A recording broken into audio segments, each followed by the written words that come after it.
हरे कृष्णा। आज अत्यंत विशेष पर्व है और उसका नाम है गोवर्धन पूजा। आज ही के दिन भगवान गिरिराज जी को अत्यंत विशेष अन्नकूट लगाया जाता है। उनकी विशेष गोवर्धन पूजा की जाती है और आज से ही गुजराती नव वर्ष आरंभ होता है। आप सबको गुजराती नव वर्ष की बहुत सारी शुभकामनाएं। आज है 22 अक्टूबर 2025 बुधवार का दिन। आज के इस दिन को बलि प्रतिपदा के नाम से भी जाना जाता है। तो चलिए आज भगवान श्री कृष्ण की गोवर्धन लीला का स्मरण करते हुए चलिए आज की इस प्रातःकाल वेला में हम इस कार्तिक मास कथा का श्रवण करते हैं। आइए आज की कथा आरंभ करते हैं। पूर्व काल में श्रील सूत गोस्वामी ने सभी ऋषि मुनियों को कार्तिक महत्व समझाते हुए कहा, हे ऋषिगण, एक समय देवर्षि नारद ने वेद वेदांग में पारंगत व्यास मुनि से पूछा था, हे मुने, ब्रह्मचर्य, गृहस्थ, वानप्रस्थ, संन्यास आदि आश्रमों में से गृहस्थ आश्रम को ही इतना अधिक महत्वपूर्ण क्यों बताया गया है? कृपया इसके पीछे की आप कथा सुनाएं। तब व्यास मुनि ने नारद जी को जो कथा सुनाई थी वही मैं आप लोगों को सुनाता हूँ, ध्यान पूर्वक श्रवण करें। इतना कहकर व्यास देव ने नारद मुनि से कहा, हे देवर्षि, जिस प्रकार सभी नदियां समुद्र का आश्रय ग्रहण करती हैं और जीव माता के आश्रय में ही जीवित रहता है, उसी प्रकार भिक्षुक, सन्यासी, यात्री, विद्यार्थी, ब्रह्मचारी, बेरोजगार व्यक्ति गृहस्थों के आश्रय से ही सुख पाते हैं। और इसी उपलक्ष्य में एक कथा सुनिए। पूर्व काल में उत्तानपाद नाम के एक राजा थे। उन्हें उत्तम नाम का एक पुत्र था जो बड़ा ही बलवान था, लेकिन मदिरा का व्यसनी भी था। उसकी पत्नी का नाम बहुला था। उत्तम अपनी पत्नी से अत्यंत प्रेम करता था। अब एक बार राजा उत्तम वेश्या का नृत्य देखता हुआ मदिरा पान कर रहा था और उसने अपनी पत्नी बहुला को भी मदिरा पान करने की हठ की, लेकिन बहुला ने उसका कहा नहीं माना। इसलिए राजा ने क्रोध के आवेश में आकर उसका त्याग कर दिया और सिपाहियों को आदेश दिया कि वो बहुला को जंगल में छोड़ दे।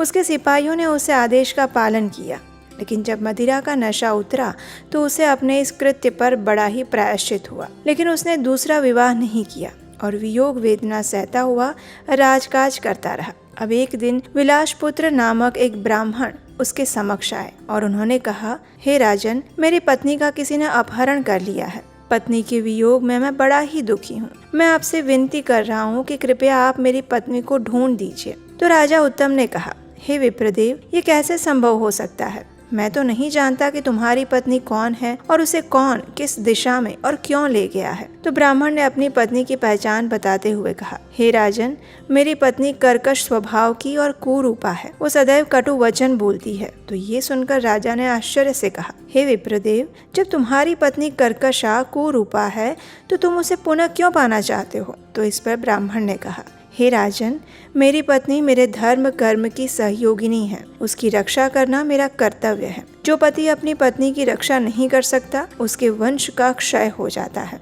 जो अपनी पत्नी को सुखी नहीं रख सकता उसके पितृ नरक में जाते हैं। ब्राह्मण के ऐसे वचनों को सुनकर राजा ने स्वयं ही उसकी पत्नी को ढूंढने का निर्णय किया। उसे आश्वासन देकर उसे विदा किया और फिर राजा स्वयं रथ पर सवार होकर ब्राह्मण की पत्नी को ढूंढने के लिए निकल पड़ा। ब्राह्मण की पत्नी को ढूंढता हुआ वो जंगल में एक आश्रम में पहुंचा। वहां आश्रम में उसने मुनि को एक स्थान पर बैठे हुए देखा। राजा मुनि के पास गए, लेकिन मुनि ने राजा को अपने आश्रम में देखकर भी उनका कोई आदर सत्कार नहीं किया। मुनि ने उसके मनोभाव जानकर कहा, मुझे पता है कि तुम राजा उत्तानपाद के पुत्र हो, लेकिन यहाँ क्यों आए हो? तो राजा उत्तम ने आश्चर्य से कहा, हे मुनिवर, किसी ने एक ब्राह्मण की पत्नी का अपहरण कर लिया है। मैं उसी को ढूंढता हुआ यहाँ पहुँचा हूँ। लेकिन हे मुने, आप द्वारा जो मेरा निरादर हुआ उसका क्या कारण है? तब मुनि ने कहा, क्योंकि तुमने तुम्हारी पत्नी का कोई अपराध नहीं था, फिर भी उसका त्याग कर दिया था। और पति का कर्तव्य है कि वो अपनी पत्नी का यथोचित सम्मान करे। जहाँ स्त्री का अनादर होता है वहाँ सुख और शांति रहना असंभव है। ये सुनकर राजा लज्जित हो गए। फिर उसने मुनि से कहा, हे मुने, आप मेरा मार्गदर्शन करें। सबसे पहले मैं ब्राह्मण की पत्नी को ढूंढना चाहता हूँ। ब्राह्मण की पत्नी को कौन और कहाँ ले गया है? इस समय वो कहाँ है और किस दिशा में होगी? मुनि ने एक पल ध्यान लगाया और सब कुछ जानकर कहा, हे राजन, ब्राह्मण की पत्नी को अदिति का बलाक नामक राक्षस पुत्र हरण करके ले गया है और उसे उत्पलावर्त नामक वन में रखा गया है। उसे ढूंढकर उस ब्राह्मण को उसकी पत्नी लौटा के आओ। ये जानकर राजा मुनि को नमस्कार करके रथ में बैठ गया और उत्पलावर्त वन में पहुंचा। वन में उसकी नजर एक स्त्री पर पड़ी जो एक वृक्ष के नीचे बैठी हुई बिल्व फल खा रही थी। वो ठीक वैसे ही थी जैसी पहचान ब्राह्मण ने बताई थी, इसलिए राजा ने उसे तुरंत पहचान लिया। वह उस स्त्री के निकट गया और पूछा, हे देवी, तुम कौन हो और इस वन में कैसे आई? तो उस स्त्री ने कहा, हे राजन, मैं अतिरात्र की पुत्री और विलास पुत्र की पत्नी हूँ। मैं अपने घर के कक्ष में सो रही थी, तब बलाक नामक एक राक्षस मुझे यहाँ उठाकर ले आया था। यहाँ उसने मुझे कोई भी कष्ट नहीं दिया और ना ही मेरे सतीत्व को नष्ट करने का प्रयास किया, लेकिन फिर भी हे राजन, पति से वियोग के कारण मैं अत्यंत दुखी हूँ। तब राजा ने उससे पूछा कि हे देवी, वो राक्षस इस समय कहाँ है? तब ब्राह्मण पत्नी ने जहाँ राक्षस गया था वो स्थान दिखाया। जब राजा उस स्थान पर गया तो राजा को देखकर राक्षस उसके पैरों में गिरकर कहने लगा, हे राजन, बताइए मेरे लिए क्या आज्ञा है? तो राजा ने कहा, तुमने ब्राह्मण की पत्नी का अपहरण क्यों किया? तो राक्षस ने बताया कि ये योनि मेरे पूर्व जन्मों के कर्मों का फल है। इस योनि में मैं प्रायश्चित कर रहा हूँ। ब्राह्मण की पत्नी का अपहरण मैंने इसलिए किया है कि उसका पति राक्षसों को मारने का मंत्र जानता है। जब भी हम यज्ञ के समय हवन वेदी से गिरे अन्न का भक्षण करने जाते हैं तो वो हमें भगा देता है, क्योंकि यज्ञों का प्रायः वही आचार्य बनता है। उसे दुखी करने के उद्देश्य से ही मैंने उसकी पत्नी का अपहरण किया था और इस वन में ले आया था, क्योंकि पत्नी के बिना कोई भी पुरुष धर्म कर्म का अधिकारी नहीं माना जाता। अब राक्षस की बात सुनकर राजा को आभास हुआ कि संभवतः यही कारण है कि मुनि ने मेरा भी आदर सत्कार नहीं किया होगा। राजा को मौन देखकर राक्षस ने कहा, हे राजन, आप मेरा कोई भी अनर्थ मत कीजिएगा। आप जैसा कहेंगे मैं वैसा ही करूँगा। इस पर राजा ने उसे ब्राह्मण की पत्नी को उसके घर पहुँचाने का आदेश दिया और कहा कि जब भी मैं तुम्हारा स्मरण करूं तभी तुम मेरे सामने उपस्थित हो जाना। अब राजा की आज्ञा सुनकर राक्षस ब्राह्मण की पत्नी को अपने पति के पास छोड़ने के लिए निकल पड़ा। उसके जाने के बाद राजा ने विचार किया कि मैंने अपनी निर्दोष पत्नी को त्याग कर बड़ा अपराध किया है। ऐसा कौन सा कर्म करूं जिससे पाप निवृत्त हो जाऊं? कुछ सोच विचार करके राजा पुनः मुनि के आश्रम में गया और अपने मन की उलझन मुनि के सामने कह सुनाई। राजा की बात सुनकर मुनि ने कहा, हे राजन, पत्नी अपने पति की अर्धांगिनी होती है। वो धर्म अर्थ काम में सहयोगिनी होती है, अतः पति को पत्नी का सम्मान करना चाहिए। तुमने भी पत्नी का त्याग करके अपराध किया है, अतः तुम्हें उससे क्षमा याचना करनी चाहिए। और राजा ने मुनि से पूछा कि वो इस समय कहाँ और किस दिशा में होगी। तो मुनि ने कहा कि तुम्हारी पत्नी इस समय नागलोक में है। उसे अकेली विचरण करते हुए देखकर शतापात नामक नाग अपने लोक में ले गया है, जहाँ उसकी नंदा नामक कन्या ने उसे छिपा कर रखा है। वहाँ से तुम अपनी पत्नी को वापस ले आओ। ये सुनकर राजा मुनि को प्रणाम करके अपने महल में लौट आए और बलाक राक्षस का स्मरण किया तो वह राक्षस तुरंत उपस्थित हो गया। राजा ने उसे अपनी पत्नी को नागलोक से मुक्त करवा कर लाने का आदेश दिया। आदेश पाकर बलाक नागलोक में चला गया और इसी बीच ब्राह्मण अपनी पत्नी को घर में पाकर अत्यंत प्रसन्न हुआ। वो राजा को धन्यवाद देने के लिए महल में आ पहुंचा और उसी समय बलाक भी राजा की पत्नी को नागलोक से वापस ले आया। अपनी पत्नी को देखकर राजा अत्यंत प्रसन्न हुए और फिर दोनों प्रसन्नता पूर्वक रहने लगे। और इस प्रकार श्रील व्यास देव ने गृहस्थ जीवन की महिमा का वर्णन किया। इस कथा से हम समझ सकते हैं कि इस भौतिक संसार में रहते हुए भी गृहस्थ जीवन के कर्तव्यों को पूर्ण करते हुए हम भगवान श्री कृष्ण की भक्ति कर सकते हैं। लेकिन शर्त एक ही है कि इस भौतिक संसार की माया से मोहित ना होकर केवल भगवान श्री कृष्ण की ही भक्ति में अपना जीवन व्यतीत करें। अपना कर्म करते हुए भी हमारी चेतना को भगवान श्री कृष्ण के चरण कमलों में केंद्रित रखें और तभी हम भगवान श्री कृष्ण की शरण प्राप्त कर सकते हैं। तो ये थी आज की हमारी कार्तिक विशेष कथा।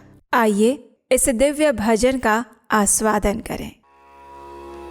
जय जय तुलसी माता, सब जग की सुखदाता, सब योगों के ऊपर, सब भोगों के ऊपर, रुझ से रक्षा कर भात्राता। जय जय तुलसी माता।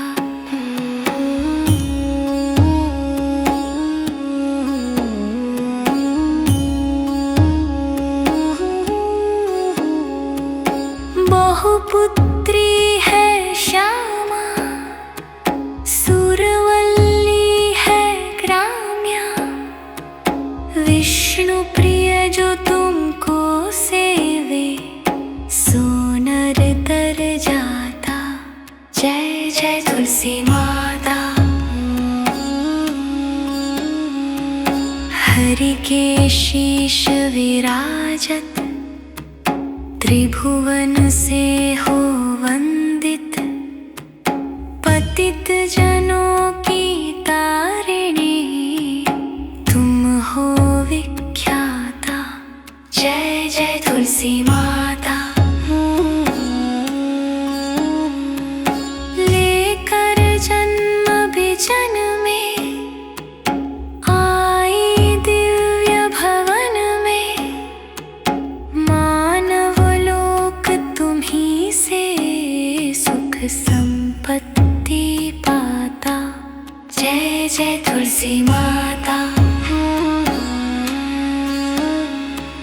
हरि को तुम अति प्यारी, श्याम वर्ण सुकुमारी, प्रेम अजब है श्री हरि का तुमसे नाता। जय जय तुलसी माता। जय जय तुलसी माता। सबकी सुखदाता वर माता।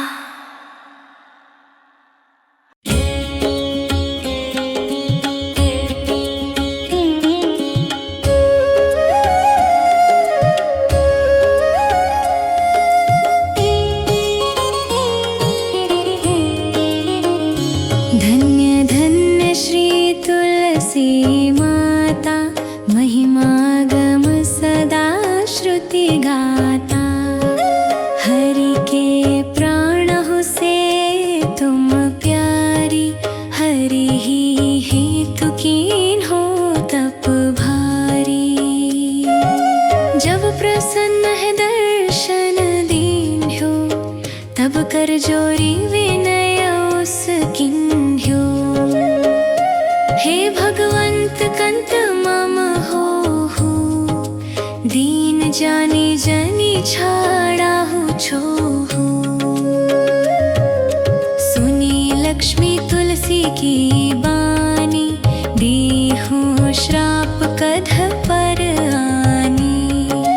उस योग्य वर मांगन हारी, हो विटप तुम जड़ तनुधारी।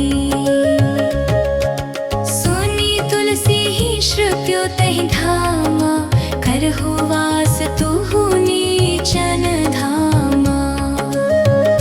दियो वचन हरि तब तत्काला, सुनहु सुमुखी जनि होहु बिहाला।